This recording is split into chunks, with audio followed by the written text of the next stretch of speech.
සුබ දවසක් වේවා සියලුම දෙනාටම. ඉතින් ඉලෙක්ට්‍රිකල් සිංහල වෙතින් අද දවසේ වීඩියෝ එක අපි පටන් ගන්නයි හදන්නේ මේ විදිහට.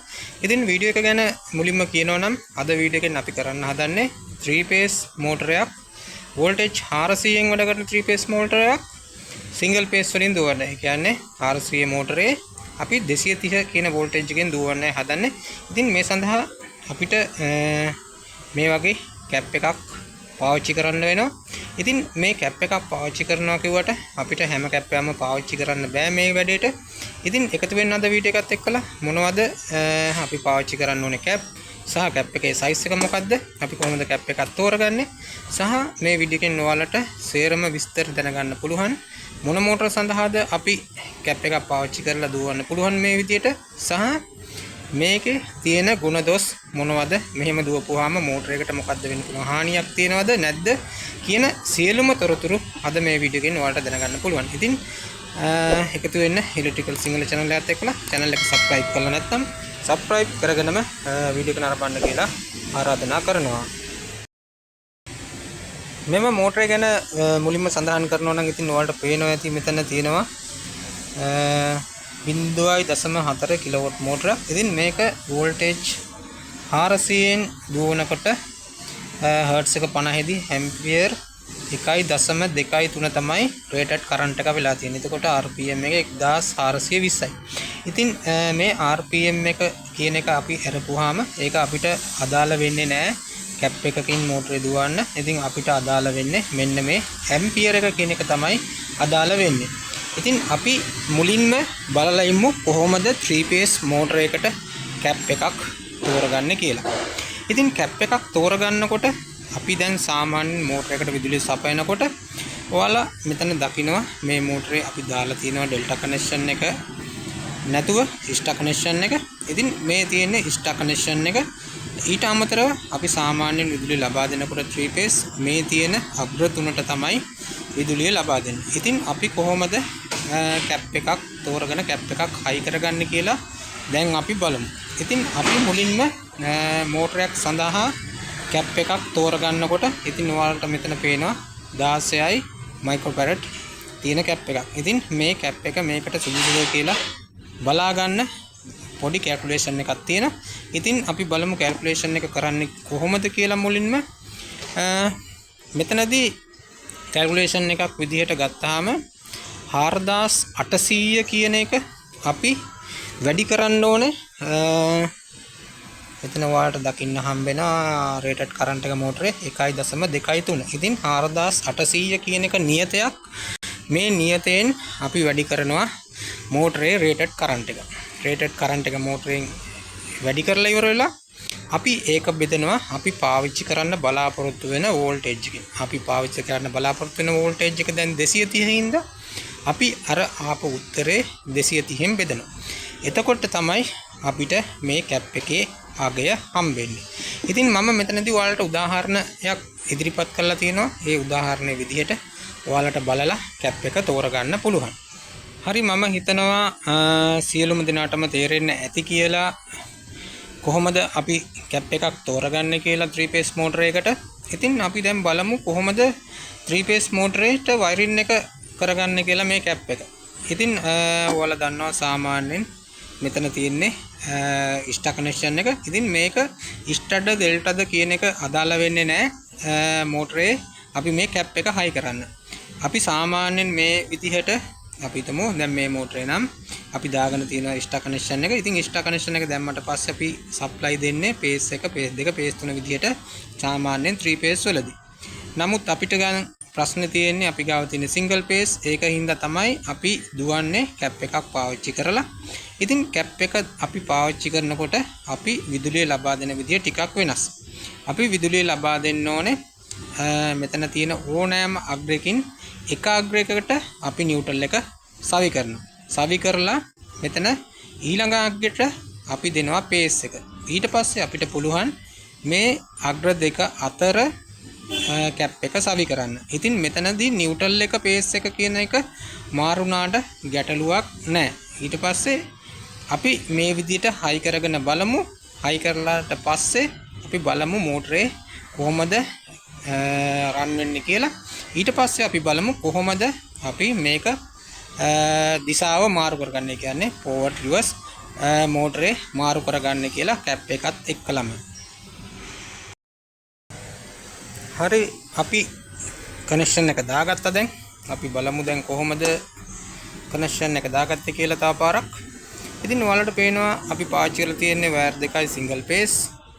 පළවෙනි එකට පේස් එක දීලා තියෙනවා සහ දෙවෙනි පින් එකට අපි දීලා තියෙන නියුට්‍රල් එක. ඉතින් ඒ නියුට්‍රල් එක සවි කරන තැනින් කැප් එකට දීලා කැප් එක හරහා එන අනිත් වයර් එකේ කෙරෝල අපි තුන්වෙනි පේස් එක විදිහට ලබා දීලා තියෙනවා. ඉතින් ඔන්න අපි දැන් මෝටරේ රන් කරලා බලන්නයි හදන්නේ. ඔන්න මම පවර් එක ඔන් කරා. ඉතින් ඔයාලට පේනවා මෝටරේ රන් වෙනවා. ඉතින් අපි දැන් බලමු රිපෝන් මීටරේ දාලා එහෙම නැත්නම් ක්ලෑම්ප් මීටරේ දාලා ඇම්පියර් කොහොමද කැප් එක සඳහා සහ අනිත් වයින්ඩින් සඳහා ලබා ගන්න කියලා. ඉතින් මේ විදිහට අපි දාගන්නවා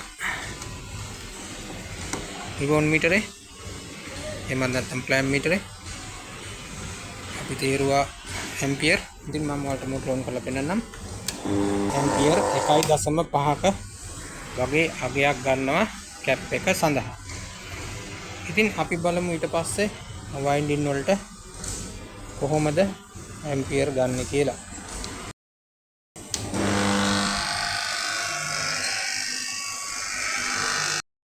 මේ විදිහට අපි පේස් තුනේම දැන් අපි ඇම්පියර් එක මැන්න. ඉතින් ඔයාලට පේනවා පළවෙනි සහ දෙවෙනි වයින්ඩින් වලට යන නියුට්‍රල් පේස් කියන වයර් වල ඇම්පියර් 0.8යි අපි කැප් එක හයි කරලා තියෙන එකේ අපි නැවතත් බලමු ඇම්පියර් ගාන පොඩ්ඩක් වැඩියෙන් ගන්න. ඉතින් මේ විදිහට මේ ක්‍රමයට ගුණදොස් ගැන කතා කරනකොට ඉතින් කැප් එකේ වයින්ඩින් එකේ ඇම්පියර් ප්‍රමාණය 1.5යි. ඔයාලා දන්නවා සාමාන්‍යයෙන් 3 phase මෝටර එක නම් වයින්ඩින් එකට දෙන කරන්ට් එකේ ඒ කියන්නේ වෝල්ටේජ් එකේ පේස් 3 RYB කියන පේස් 3 සාමාන්‍යයෙන් ඇම්පියර් එක සමාන වෙන්න ඕනේ. ඉතින් කැප් එකක් පාවිච්චි කරනකොට මේක තමයි එක අවාසියක්. මොකද ඇම්පියර් බැලන්ස් වෙන්නේ නැහැ. ඉතින් ඒක නිසා මෝටරේ රත් වීමට බලපානවා. ඊළඟ අවාසිය විදිහට අපිට දකින්න හම්බෙන්නේ මේකේ ටෝක් එක ස්ටාර්ටින් ටෝක් එක අඩු වෙනවා. ඉතින් කම්ප්‍රෙසර් එකක් වගේ දෙයකට උදාහරණයකට අපි ගත්තේ කම්ප්‍රෙසර් එකක් වගේ එකකට පාවිච්චි කරනකොට ස්ටාර්ටින් ටෝක් එක ටිකක් වැඩි. ඉතින් ස්ටාර්ටින් ටෝක් එකකදී මේක පොඩ්ඩක් ස්ටාර්ට් කරගන්න ටිකක් අමාරු වෙනවා. මොකද ටෝක් එක අඩුයි කැප් එකක් පාවිච්චි කරලා තියෙන හින්දා. අනිත් කාරණාව තමයි මේකේ පවර් ලොස් එකක් සිද්ධ වෙනවා 30යි 50යි අතර වගේ.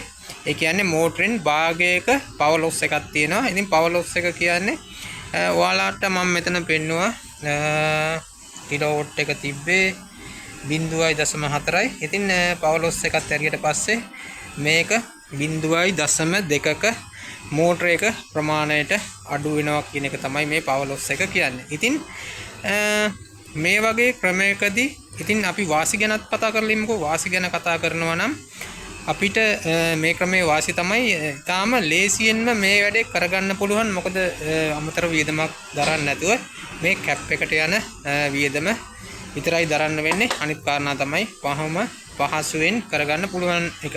ඉතින් මෙතනදී කියන්න ඕනේ මේ ක්‍රමයට යොදලා මෝටරේ ගොඩාක් දුරට නිතරම රන් වෙන මෝටරයක් නම් මේක මේ පාවිච්චි කරන්න එපා.